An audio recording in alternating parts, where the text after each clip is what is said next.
नमस्कार। Learn with us में आपका स्वागत है। आज है दिनांक 10 जनवरी 2024। देखते हैं आज की करंट अफेयर तथा इससे बनने वाले महत्वपूर्ण प्रश्न। प्रत्येक प्रश्न के बारे में इम्पोर्टेंट फैक्ट भी जानेंगे, तो वीडियो को अंत तक देखें। वीडियो पसंद आए तो लाइक, शेयर और चैनल पर नए हैं तो चैनल को सब्सक्राइब करें। देखते हैं आज का पहला प्रश्न। प्रवासी भारतीय दिवस कब मनाया जाता है? इसका सही जवाब है ऑप्शन ए 9 जनवरी। प्रति साल 9 जनवरी को प्रवासी भारतीय दिवस मनाया जाता है। यह दिवस 9 जनवरी 1915 में गांधी जी के दक्षिण अफ्रीका से वापस आने की याद दिलाता है। बात करें इसकी शुरुआत की तो इसकी शुरुआत 2003 में होती है तथा 2015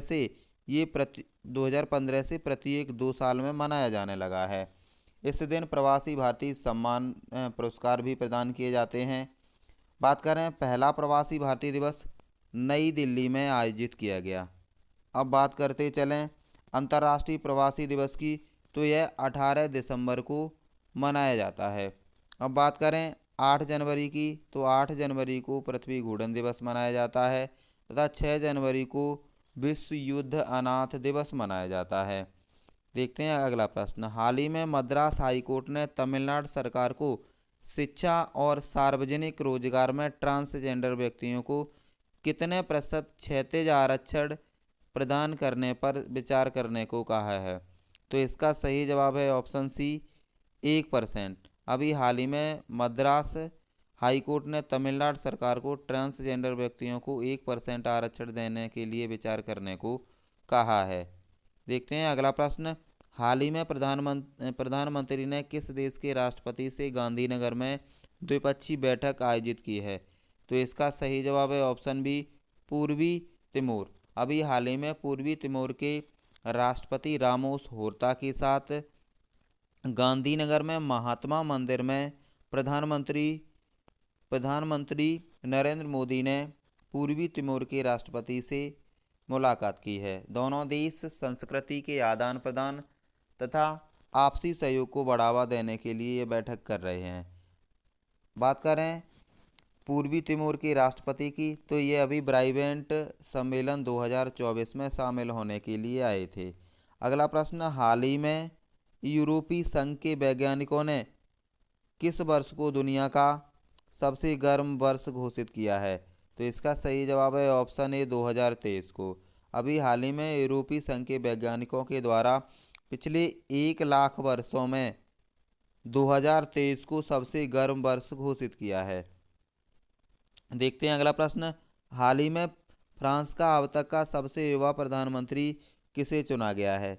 इसका सही जवाब है ऑप्शन ए गैब्रियल अटाल। अभी हाल ही में गैब्रियल अटाल को 34 वर्ष की उम्र में फ्रांस का सबसे कम उम्र का प्रधानमंत्री चुना गया है। अभी हाल ही में राष्ट्रपति इमैनुअल मैक्रोन के द्वारा इन्हें चुना गया है।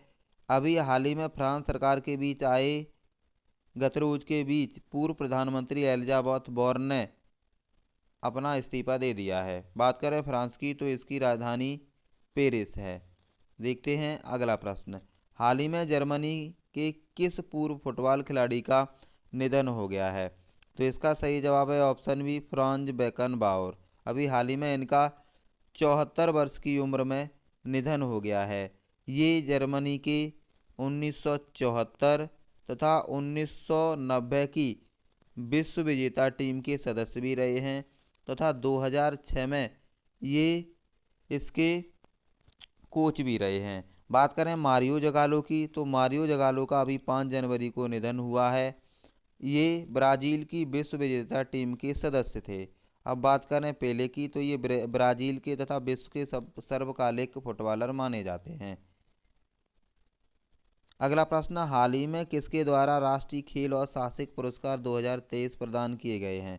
तो इसका सही जवाब है ऑप्शन ए राष्ट्रपति। अभी हाल ही में 9 जनवरी को राष्ट्रपति द्रौपदी मुर्मू के द्वारा राष्ट्रपति भवन में 2023 के राष्ट्रीय खेल और साहसिक पुरस्कार प्रदान किए गए हैं। इनमें अर्जुन पुरस्कार 2023 की बात करें तो ये 26 व्यक्तियों को या 26 खिलाड़ियों को दिए गए हैं। इनमें से कुछ महत्वपूर्ण खिलाड़ी निम्न हैं। ऐसे मोहम्मद शमी, ये क्रिकेटर हैं। आर वैशाली, शतरंज खिलाड़ी हैं। ओजस प्रवीण ताले तीरंदाज हैं। अदिति गोपीचंद स्वामी तीरंदाज हैं। दीक्षा डागर गोल्फर हैं। पवन कुमार कबड्डी खिलाड़ी हैं। ऋतुनेवी कबड्डी खिलाड़ी हैं। कृष्ण बहादुर पाठक हॉकी। अंतिम पंघाल कुश्ती से संबंध रखती हैं। रॉसी बीना देवी वुशु खिलाड़ी हैं। एलुरी अजय कुमार रेड्डी ये ब्लाइंड क्रिकेटर हैं।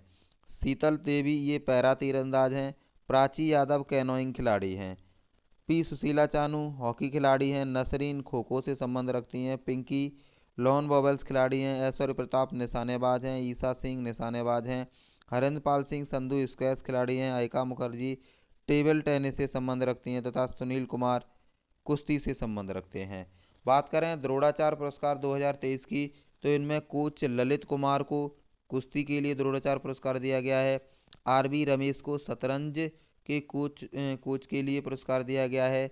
महावीर प्रसाद सैनी को पैरा एथलेटिक्स कोच के रूप में द्रोणाचार्य पुरस्कार दिया गया है। शिवेंद्र सिंह को हॉकी कोच के लिए पुरस्कार दिया गया है तथा गणेश प्रभाकर को मलखंभ के लिए द्रोणाचार्य पुरस्कार 2023 प्रदान किया गया है।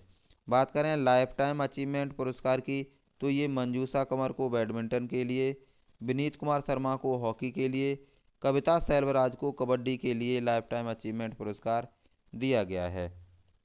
अब बात करें राष्ट्रीय खेल प्रोत्साहन पुरस्कार 2023 की, तो ये जैन डीम्ड यूनिवर्सिटी बेंगलुरु को दिया गया है तथा उड़ीसा माइनिंग कॉरपोरेशन लिमिटेड को भी दिया गया है। अगला प्रश्न, हाल ही में संगीत सम्राट उस्ताद राशिद खान का निधन हो गया है, वे किस घराने से संबंधित थे? तो इसका सही जवाब है ऑप्शन सी, रामपुर सैसवान घराना।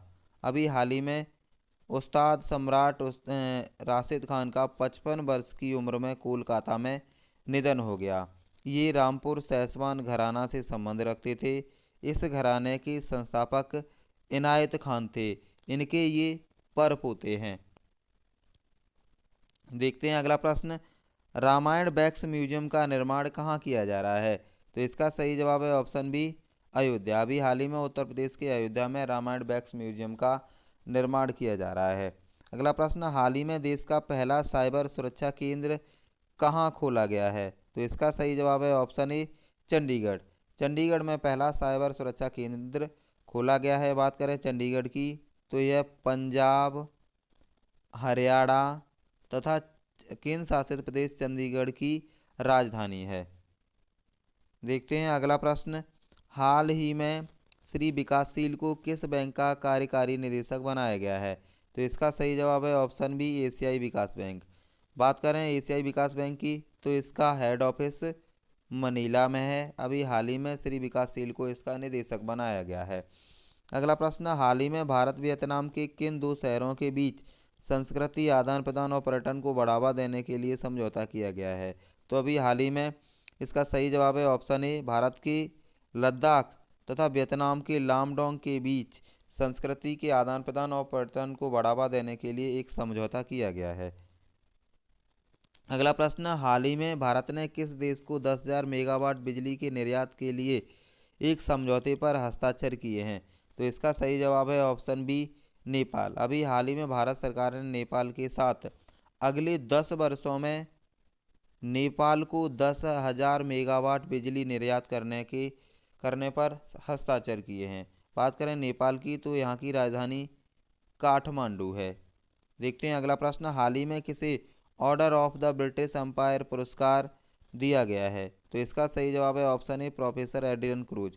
प्रोफेसर एड्रियन क्रूज को ब्रिटिश अंतरिक्ष एजेंसी के नेतृत्व के लिए तथा विश्व एजेंसी के नेतृत्व के लिए ऑर्डर ऑफ द ब्रिटिश पुरस्कार दिया गया है।